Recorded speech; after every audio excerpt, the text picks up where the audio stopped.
Hello guys, my name is Lars Stender. I'm a writer from Denmark who specializes in science fiction and fantasy. I'm here today to read from my fantasy novel Madigo and the Hounds. And if you want to know more about me and my books, just follow me on Facebook, Lars A.R. Stender. Madigo and the Hounds, Chapter 44. Demons gonna get it now! The little castle gnome sang and danced joyfully about Madigo, who stood completely still with clenched fists that were lifted halfway up before him, and an expression that showed that he was completely absorbed in his own thoughts. Gradually, it dawned on the gnome that Madigo was not partaking in his celebration, and he stopped and looked up at him bewildered. For someone who's just extinguished a practically invulnerable shadow devil and saved my life, you don't seem that enthusiastic. But then again, I'm not that big, of course. Madigo blinked and blushed slightly on his unscarred cheek. The other cheek was completely covered by a crimson-colored scar, which had grown bigger and deeper in color as soon as Madigo's right eye had begun to shine red. I'm sorry, I was thinking about something else. What is your name, by the way? Thomas Sumarius, the gnome replied proudly, as he made a small and elegant bow. But my friends call me Mortar Tom. Even though I don't have any friends left, I just realized. Madigo smiled sympathetically. I don't have any friends left either, but I would like to be your friend, if you would like. Mortar Tom clasped his tiny calloused hands together in joy and laughed. Of course I'd like that, and I'll be your friend too. I never thought I'd live to see the day. Thomas and Marius, castle gnome, becoming friends and brother in arms with human, and a Madigo human at that. If only my family and friends could see me now. Ha! Madigo human, do you know me? Madigo blurted, surprise written all over his face. Yes, of course, Mortar said. Who hasn't heard of the Madigo human, son of Astero, the lord of Argent, and Sylvain, the forest angel? And who hasn't heard about how you killed the demon Hazazal, throwing his hand in the otherwise well-greased wheels of the Lord of Darkness, and forcing me into a dance of frenzy and a fit of bad temper? We castle gnomes have a lot of laughs over that one. Or what about the time you and your friends broke into the crypt and freed your heaven spirits? Oh boy, do I know you! Yes, but in that latter instance, a lot of demons were unfortunately let loose, Madigo growled as he carefully looked around. He wasn't quite sure what the guards of the Dracos would say if they suddenly discovered that he was talking with a castle gnome at the top of the old tower. But he wasn't entirely sure whether they could see Mortar Tom either. So then maybe they'd think that he was talking to himself and had gone mad. Oh yeah, whatever, said Mortar Tom. You can't build a chimney without breaking it through bricks. So you made a bit of mess of things, but still you managed to free your poor parents' souls, and even though your friends got a couple of bruises, you managed to save them too.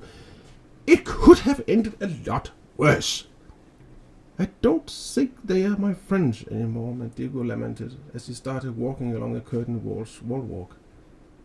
Mortar hopped onto the Merlins and followed Madigo by jumping from Merlin to Merlin like a squirrel jumping from branch to branch.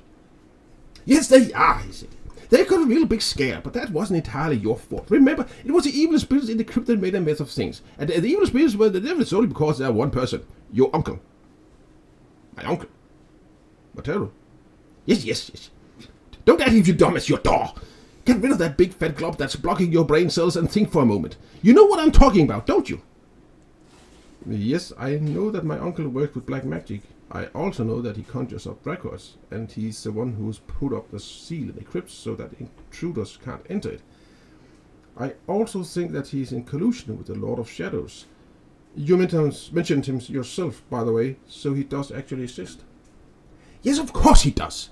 Who else do you think has been making all this trouble? And with that, Mortar nodded towards a flock of Sherlocks, who at that very moment flew across the fortress. They circled a few times and finally settled at the top of the keep, where they could spend the night. Uncle Matero told me that they come from a country far away to the east, Madigo said softly as he observed the Sherlocks with a hard gleam in his eyes. Oh, is that what he said? Well, I guess it's true then, since he always only tells the truth, the castle gnome said with a scornful snort. Madigo turned and peered at him intently. You sound as though you know my uncle well and know what's going on here, Bloodstone. Mortar Tom shrugged his shoulders. Well, I've only lived here for about 422 and a quarter winters years, but I've noticed that one of the things in my time here. Madigo, 422. How old do you castle gnomes actually get anyway? As old as elves? No, not quite, but almost. We usually say that one elf's life is approximately the same as 2 castle gnomes, or thereabouts. Madigo smiled. And can you also use magic? Mortarton scratched his beard.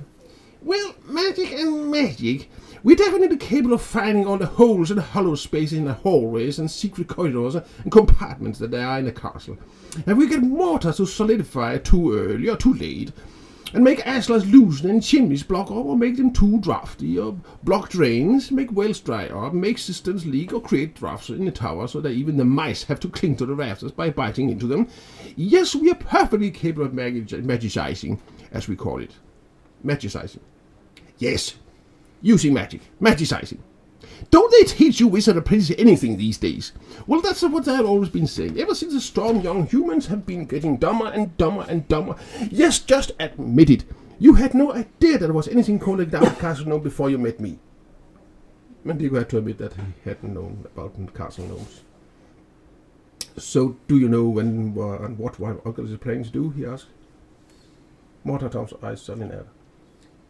Well, what do you think he's up to? Now it was Madigo's turn to shrug. I know that my uncle lied to me and my family. He didn't tell me that Grimwald and Helena are my siblings.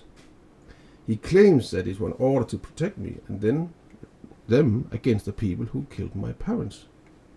But I don't believe him. Another thing he didn't tell me is that Greta is my aunt. And he didn't want to tell me why his shadow divides itself into small shadow devils that run and hide in the chimney. I also know that he uses black magic to get the Dracoids and Shrulocks here to Bloodstone, so that they can serve him. He has so many now that they make up a whole army, and he's begun to send them out into the world in order to attack cities and villages. I also think that he's collaborating with the Lord of Shadows, even though I can't prove it yet. He also sends his initiates into the world, and I think that's so that he can spread black magic. I just don't understand why he's doing all of this and what he wants to use me for. I'm pretty sure that I'm important for his plans, but I don't want to ask him directly, although I think it has to do with my gift. Yeah, you can say that again. A gift like yours can't be found anywhere else on this side of the world. And he is deadly afraid of it, I might add. Afraid of it? But I'm afraid of him, Madigo mumbled, somewhat ashamed.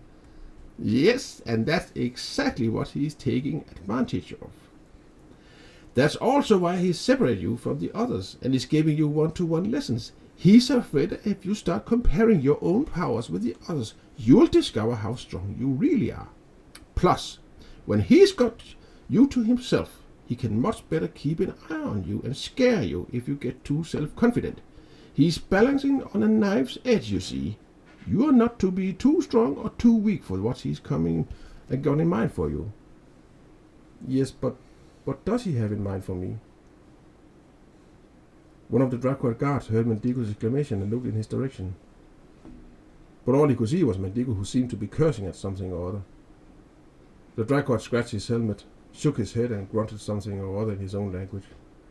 He'd never understand them people, he thought, and especially not wizards. Instead of answering Madigo's question directly, Mortarton said, Maybe you'd better ask the Sky Angel about that. Sky Angel? What Sky Angel? The one whom your uncle is imprisoned down in the tunnels, of course. Who else? The tunnels? Do you mean the labyrinth? Oh, so you know about that? Yes, I noted there was a strange pattern below the image of Bloodstone on the tapestry hanging in my uncle's library. Oh, so you finally took your mother's spirit's advice and studied the tapestry, How do you know what my mother's spirit told me? Mortarton laughed. What was said about hollow space in the secret passages, kid? Don't you think we kept an eye on you from the first day you arrived at Bloodstone? The Sky Angel had already predicted that you would come. Madigo gaped. She had what? Oh, yes. She told us all about it several weeks before you came. We had to keep an extra lookout for a boy by the name of Madigo, whom your uncle was going to take here one day. Wait a minute. Are you saying that my uncle is keeping the Sky Eagle prisoner here at Bloodstone? But how? Who is she? How long has she been here? What is she doing here? Why is my uncle keeping her prisoner? And why do I have to ask her what my uncle plans to use me for? And how did she know I'd be coming? And how do I get down to her? Hey, slow down with the questions, kid. In all of my 422 years as a castle gnome, I haven't heard anything like that before. You ask more questions than all my beloved deceased 7 wives and 74 children and grandchildren all put together. Sorry, Madigo mumbled, but there's so much I don't understand. You just want to think I have found all the answers. You pop up and new questions and hurdles come around. Mortar Tom's will. And in that way you're learning what it means to gain wisdom, my boy. But before I start answering your questions, let me ask you just 2 more. Did your uncle ever tell you what happened here at Bloodstone before he stole the castle from your father? Madigo stood shocked still. Stole the castle from my father? What do you mean? Is Bloodstone not Materos? No, it's not. But apparently you didn't know that. I guess you also don't know what really happened with your parents. Madigo shook his head. End of chapter. Uh-huh. Yep. Uh-huh. So, some of that we already guessed. Yes. About him, Matero. Yep. Yeah. Because we did know something was hidden. Yes. And we also did know that he wanted to control Madigo. Yes. So that is not news. Nope. What is news is he's probably killed his parents. That's what it's leading up to. Yes. Yeah. And they're also leading up to that this gnome can become very important. Because Madigo now have a source that nobody else knows about. Yeah. So that is a good pair of jingles. Yeah. Jingles bell. Jingle bell, jingle bell. We are getting closer to that time of the year. Yeah. Yeah.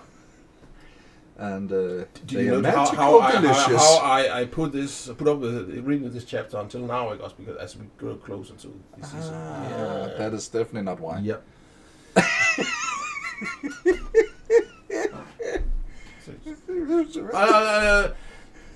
There's something about a raid there I couldn't fit into the story. They're magical delicious.